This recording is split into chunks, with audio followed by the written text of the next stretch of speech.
Mes bien chers frères, un prophète n'est méprisé que dans son pays, sa parenté et sa maison, nous dit Jésus dans l'évangile de ce dimanche. Mes chers amis, Jésus retourne au pays. Et là, tout le monde se dit, nous le connaissons, nous l'avons vu grandir, nous l'avons vu gambader dans les rues de Nazareth. Nous avons vu sa mère l'allaiter, le nourrir. Nous avons vu qu'il travaillait avec Joseph. Il apprenait le métier de charpentier. Nous l'avons eu sur nos genoux. Nous le connaissons, cet enfant. Mais comment peut-il faire cela? Ces miracles, ces enseignements qui nous paraissent complètement décalés avec ce que nous connaissons de lui. Saint Marc n'hésite pas à dire, ils étaient profondément choqués à son sujet.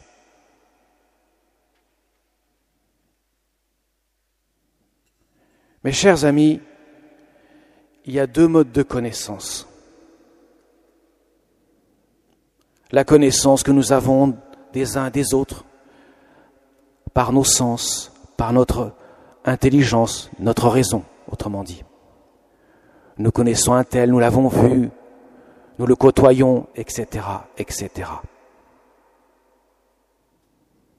Ce mode de connaissance reste limité, bien entendu. Mais ce que Jésus nous enseigne là,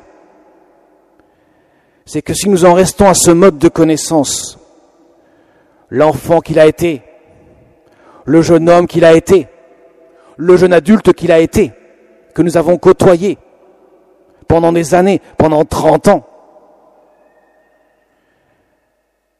eh bien nous nous trompons. Car Jésus est Dieu le Fils fait homme. Et ça, aucune intelligence, aussi sublime soit-elle, aucun sens, aussi perspicace soit-il, ne peut mesurer l'identité divine de Jésus. Saint Thomas, qui n'était pas présent le jour de Pâques avec les autres apôtres, qui dit, moi, si je ne vois pas ses mains, ses pieds cloués, enfin avec des trous, son cœur transpercé, si je ne vois pas ça, non, je ne croirai pas ce que vous me dites. Et lorsque Jésus apparaît devant Thomas, Thomas avance là, regarde mes plaies, mets ta main dans mon côté, cesse d'être incrédule, sois croyant. À ce moment-là, Thomas passe de l'analyse, de la raison, de ses sens, à la foi. Mon Seigneur et mon Dieu. Son intelligence, ses sens ne peuvent pas dire mon Seigneur et mon Dieu. Seule la foi. Je crois que l'homme crucifié que tu as été est aujourd'hui vivant, transpercé. Je crois que cet homme-là que je vois devant moi est bien le Fils de Dieu, mon Seigneur et mon Dieu. Il est passé de l'intelligence, de la raison, à la foi. La Vierge Marie. Personne ne peut connaître mieux son fils qu'elle, évidemment. Une maman connaît mieux son enfant que n'importe qui. Elle l'a porté 9 mois dans son sein. Elle a senti toutes ses palpitations, son cœur qui vibrait, enfin tout. Et ensuite, même lorsque l'enfant ne dort pas, elle a beau être dans une pièce ou 2 pièces après la chambre de l'enfant, c'est comme s'il y avait une espèce dans sa tête, un espèce de réveil qui dit « Mon enfant ne dort pas, il faut que j'aille voir ce qui se passe ». Elle a un 6e sens, sa maman. C'est pas vous qui allez me le dire, le contraire. Mais chère maman, même la Vierge Marie, pure de tout péché, immaculée, ne voit pas la divinité de son Fils. Elle croit, elle ne voit pas. Elle voit son fils, elle sait qu'il a quand même été conçu un peu miraculeusement. Il n'y a pas eu besoin d'un homme pour le faire, ça elle le sait bien entendu, évidemment. Mais pour autant, la divinité de Jésus lui reste un mystère indicible, un mystère invraisemblable pour notre pauvre intelligence. Elle ne le voit pas, elle croit. Je crois que mon fils est Dieu. La foi seule lui dit cela, pas le fait qu'elle soit la mère. Tout cela, mes chers amis, pour en venir, ce que Jésus veut nous dire, si vous n'avez pas la foi, si vous manquez de foi, vous ne pouvez pas me connaître. D'ailleurs, saint Marc le dit, il s'étonna de leur manque de foi. Par conséquent, ils ne pouvaient accomplir aucun miracle. Quelques guérisons, par-ci par-là, parce qu'ils manquaient de foi. Alors qu'est-ce que la foi? La foi, c'est en aucun cas des élucubrations de l'intelligence, des vibrations, ou je ne sais quoi encore. La foi est un don de Dieu. Dieu ne peut faire connaître les mystères de la foi que par la révélation. Et il révèle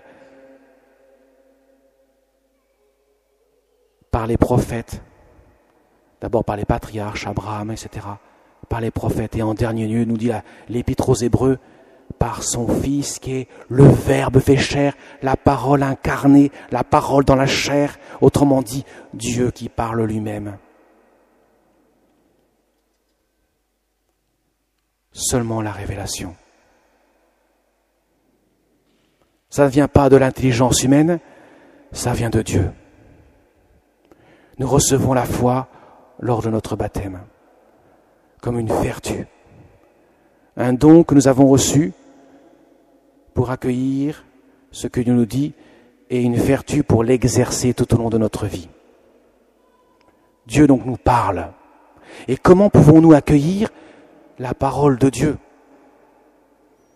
Il faut être équipé pour cela de la vertu de l'humilité. L'humus, la terre, nous sommes issus de la terre, nous sommes une créature de Dieu et par conséquent nous sommes en vis-à-vis avec le Créateur, celui qui donne vie à notre être et celui qui donne vie à notre âme, qui la nourrit, qui lui révèle le mystère même de Dieu.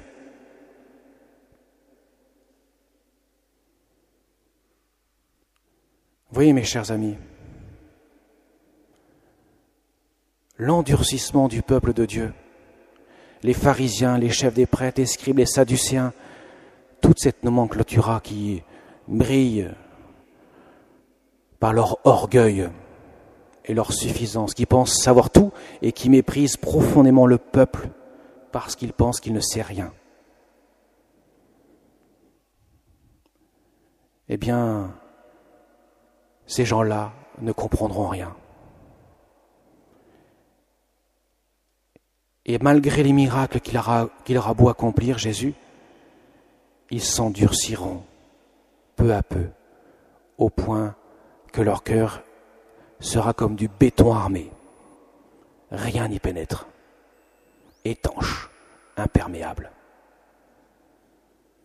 L'orgueil détruit peu à peu leur cœur. Comme a fait le démon. Le démon s'est vu la plus belle créature de Dieu. Au lieu de dire « Seigneur, merci pour le don merveilleux que tu as fait en moi », il a méprisé ceux qui étaient en dessous. Et il s'est dit « Moi, je suis le plus beau ». Il s'est regardé lui-même. Autrement dit, il s'est menti à lui-même. Il n'est rien sans Dieu. Comme le dira Jésus à Sainte Catherine de Sienne, « Tu n'es rien, moi je suis tout ». Autrement dit, tu n'es rien sans moi. Je t'ai créé. Je ne peux pas ne pas être, toi tu aurais pu ne pas être. Et cela, ce mensonge l'a conduit à l'orgueil démesuré de lui-même. Qu'a-t-il fait avec Adam et Ève? La même chose. Il a menti. Dieu a dit ça, mais pas du tout. Afin de susciter dans leur cœur l'orgueil, d'être une créature qui peut rivaliser avec le Créateur pour connaître le bien et le mal. Qu'a fait Jésus? Bien sûr l'inverse. Jésus, il est la vérité. Je suis le chemin, la vérité, la vie. Je confonds le mensonge. Je repousse le mensonge. Il est Dieu. Et au lieu de susciter l'orgueil, il a suscité l'humilité parce qu'il s'est abaissé, comme le dira l'Épître aux Philippiens. Lui, de condition divine, n'a pas revendiqué d'être l'égal de Dieu, mais au contraire, il s'est abaissé jusque dans l'humanité, jusqu'à mourir sur une croix. L'humilité, l'humus, la terre. Il s'est anéanti sur le bois de la croix, après avoir endossé le poids de tous les péchés de tous les hommes. Il a détruit jusqu'à la racine même le péché et l'action du prince du mensonge. L'humilité. C'est donc l'humilité, mes chers amis, qui permet à ce petit peuple méprisé par les élites d'accueillir la vérité qui est Dieu.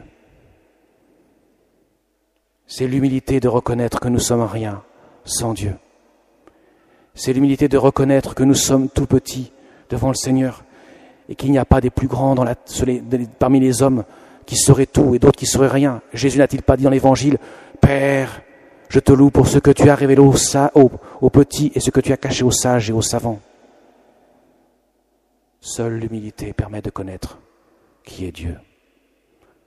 Car Dieu se mesure non pas à la connaissance de l'intelligence, mais avec l'intelligence du cœur, si je puis m'exprimer de la sorte. L'humilité, mes chers amis, l'abaissement du cœur. Voilà pourquoi tant de saints ont commencé par faire ce chemin de l'humilité, pour accueillir la vérité qui est Dieu, pour accueillir le mystère de Dieu, le mystère insondable, indicible de Dieu. Regardez Saint Paul. Dans la seconde lecture, nous avons entendu l'Épître aux Corinthiens. Saint Paul, les révélations que j'ai reçues sont tellement extraordinaires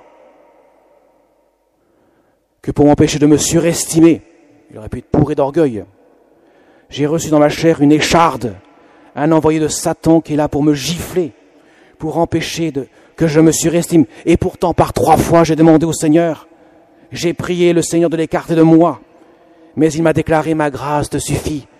C'est car ma puissance donne toute sa mesure dans la faiblesse. Saint Paul, brillamment intelligent, aurait pu tirer de ce qu'il avait vu, entendu, un orgueil démesuré. Mais voilà que Dieu le conduit par l'humiliation à l'humilité et fait reposer sa puissance, sa force dans la faiblesse qu'il a. Voyez mes chers amis, les saints traversent ce chemin de l'humilité. Le curé d'Ars disait d'ailleurs à ses paroissiens, qu'est-ce qu'il faut demander au bon Dieu? Première chose, l'humilité. Deuxième chose, l'humilité. Troisième chose, l'humilité. Reconnaître que nous sommes petits devant Dieu. Et que nous n'avons pas à nous juger, à nous jauger pour savoir qui est plus grand, qui est plus petit. Quand les apôtres vont se mesurer, savoir qui est le plus grand d'entre eux, Jésus dira, mais là, mes amis, non.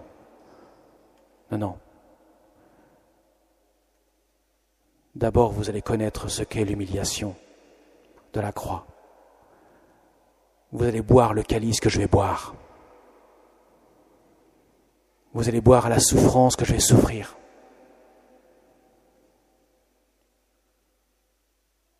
Là, vous connaîtrez et vous saurez qui est le plus grand. Et vous mesurerez que vous n'êtes rien sans ma miséricorde. La Vierge Marie, et je termine par là, n'est-elle pas celle qui aurait pu tirer le plus grand orgueil de ce mystère? Elle est la mère. Elle est celle qui a mis au monde le Fils, le Sauveur. Tout passe par elle. Elle aurait pu en tirer une vaine gloire. Non. Elle a accepté de rester dans l'ombre. Elle a accepté de s'abaisser. Elle a accepté de prendre chacun des hommes pour ses propres fils, même les plus terribles.